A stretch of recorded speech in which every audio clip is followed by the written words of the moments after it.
Fidèle internaute de Voice of Congo, bonjour, partout vous nous suivez. Nazana esero mingi ya kokita awa na commune ya Mongafula, précisément na quartier d'Imens.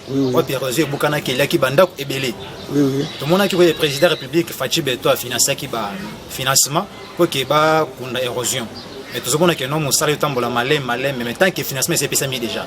Wa des fois c'est une population to ka vina bango est-ce que ils a batu basala musala bazamuke pour musala que madame to bien sabotage va saboter mon conseil muka na 4 na ya 100 jours.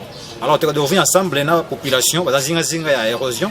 Pour bayoka mbela na bango gouvernement et que la bango quand même pour que non érosion kuna mbango mbango et puis bazo mesure nini bakoza bato bazazinga zinga ba pesa ngata moi espace moko eza vite batongela bango na tanda musala ekende parce que musala zo maboye et puis bambule zo beta bazo risquer zo buka zo risquer et quoi ya suba tumsusu na tango pas tant que érosion les banda ko ebele. Alors moi avec vous tous découvrir ensemble ba élément ni oui comme personne ba yoka et puis tozo la sima.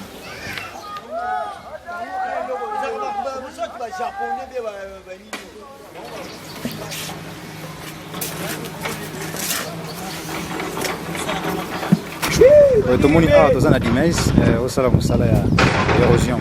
Bazo futa bino bien bo sala ka bénévolant pour que beaucoup na ka érosion. Futa biso za ki futa ra biso batali donc metam le bete no kila to zobana ko bazo ko te biso ko te vivre. Donc ils en a 4 à 4 à 100 jours la proposition mboka ou bien na 4 à 100.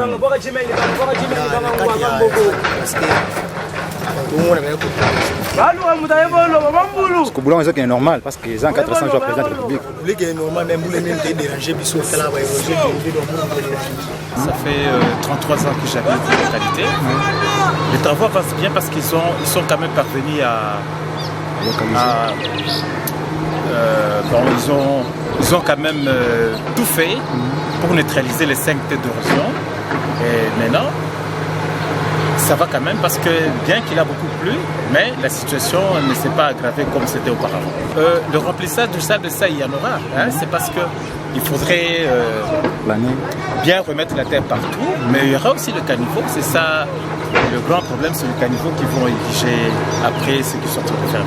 Le dernier mot, ce qu'on peut dire au gouvernement, c'est quand même il faut qu'il y ait vraiment une bonne politique pour nous qui sommes dans les communes où ce sont des montagnes. Mongafula, ça veut dire que c'est une montagne. Par rapport aux autres communes où c'est plat, hein, le plateau. Tu vas là-bas, ils ont des problèmes d'inondation. Nous, c'est le problème d'érosion parce que nous sommes sur les montagnes. Et sur les montagnes, normalement, pour les gens qui construisent, c'est mieux juste après qu'il y ait des canalisations, et qu'il y ait asphaltage des routes. Donc si on n'asphalte pas des routes, si on ne met pas des caniveaux, demain, l'année prochaine ou bien 3, 4, 5 ans après, ça sera encore plus grave. Parce que les gens normalement qui construisent dans les montagnes, il faut qu'il y ait des canalisations, des eaux et puis les routes doivent être asphaltées. Alors si on fait ça, vraiment, ça serait une solution définitive. Biso tombo les autres na lanterne pourquoi? Pour les bosso basala qui va comité na niveau 4 pour la mi balé pambe ye buki en nyonso. Tant que BBC en nyonso, vraiment to comment qui monter. C'est pour cela boyoka ki to bimai na prince. To bimai na prince ezalaki pour na ko revendiquer bato na biso to kena pour na désordre pour na déclarer mon konzi na biso oyo nzamba tindeli biso atinda bato baya ko bongisa biso bulo na biso.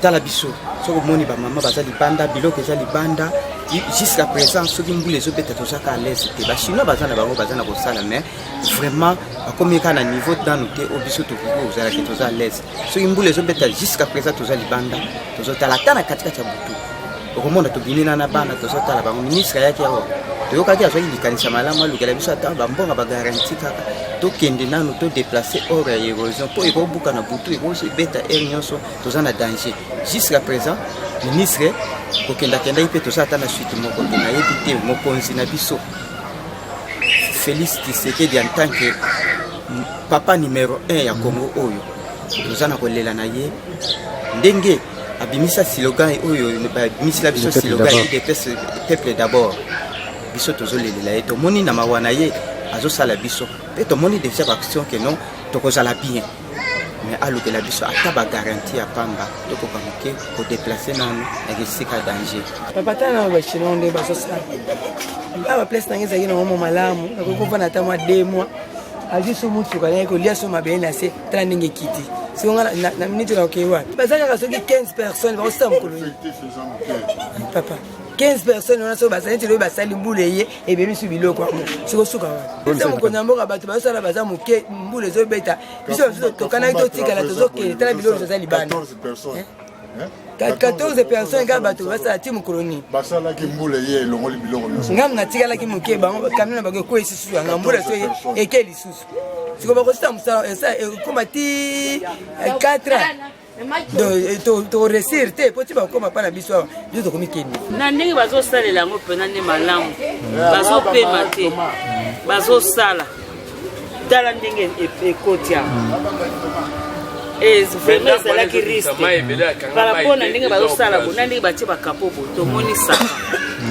nata ndenge bakotonga lisu na bande tokosepela kaka ata bato ya mokili balobi kasi nzambe wana oyo atiaki ene esika ke akipe peuple pourvu ke peuple elongwa kati na pasi vraiment nzambe wana amona ye apesa abakisele mpena mikolo apesa ye kimia mpenza kimia tozosenga na biso atako mokili elobi kasi nzambe wana nde amona nde ye amona ye papa tozo remercie nga mama no navandi awa tala kutumbe na zate kasi nzambe ya mawa ya bolingo ngai yo navandi mbula ezonoka kasi bazosala ka bazopema te epuis bachinois baza na suivi ya makasi bosunga bango mpenza baza na suivi ya makasi mpenza biso awa toza na posa baya kosalela biso terase bato ebele baperde bandako ekwei totaleli leta toka liboso bayaki basali kaka ndampo batie mabele basimisa bakei libulumbulu ebandi lisusu ebuki lisusu nde omoni wana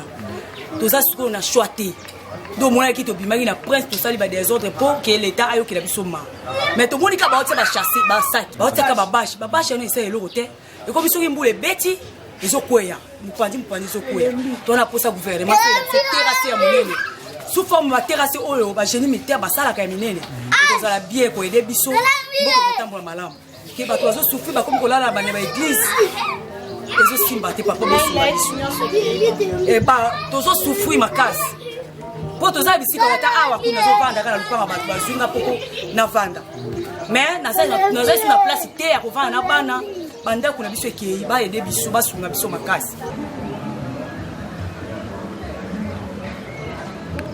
Fidèles internautes, là vous venez de suivre les avis de la population de Kandimez, précisément Tokitaki, Voice of Congo, toujours là pour vous servir en temps réel. Toyaki précisément na commune à Mongafula, na érosion à Dimez, et puis tout le monde est en bon train, financement ya mokonzi ya mboka tobengi Fachi Beton. Nous mwinde makamozo salema, et musalezo salema. Donc ceux qui bossent une émission, merci à l'équipe technique et à Voice of Congo. Restez branchés sur le temps réel. Nous allons servir Bino. Gana Bino, Tokutana prochain magazine. Au revoir.